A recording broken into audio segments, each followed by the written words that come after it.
ബംഗ്ലാദേശിലെ ഇസ്കോൺ സന്യാസിയുടെ അറസ്റ്റിൽ കേന്ദ്ര സർക്കാരിന് ഉറച്ച പിന്തുണ പ്രഖ്യാപിച്ച് പശ്ചിമ ബംഗാൾ മുഖ്യമന്ത്രി മമതാ ബാനർജി.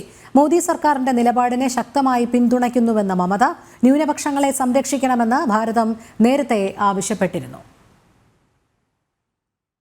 ഐസൺ ജോസ് ചേരുന്നു. ഐസൺ, കേന്ദ്ര സർക്കാരിന് മമതയുടെ പിന്തുണ ലഭിച്ചിരിക്കുകയാണ് ഈ വിഷയത്തിൽ.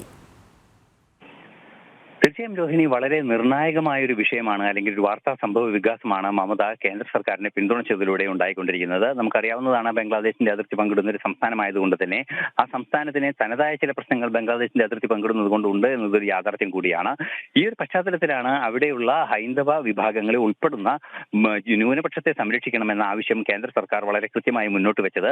സ്വാഭാവികമായും ഇത്തരത്തിൽ വലിയ പ്രശ്നങ്ങൾ അവിടെ ഉണ്ടായിരുന്നപ്പോൾ ഒരു ഇസ്കോൺ സന്യാസിയുടെ അറസ്റ്റ് ഉൾപ്പെടെയുള്ള വിഷയങ്ങളിൽ ഏറെ സങ്കീർണമായ ഒരു സാഹചര്യം നിലനിൽക്കുന്ന ഒരു പശ്ചാത്തലത്തിലാണ് കർശന നിലപാടുകൾ സ്വീകരിക്കാൻ പ്രധാനമന്ത്രി ഉൾപ്പെടെയുള്ള ഭാരതത്തിന്റെ നേതാക്കൾ നിർബന്ധിതരാകുന്ന ഒരു സാഹചര്യം ഉണ്ടായത്. ഈ നീക്കങ്ങൾക്കെല്ലാം തന്നെ തങ്ങളുടെ പിന്തുണയുണ്ട് എന്നാണ് അസന്നിഗ്ധമായി ഇപ്പോൾ മമതാ ബാനർജി പ്രഖ്യാപിച്ചിരിക്കുന്നത്.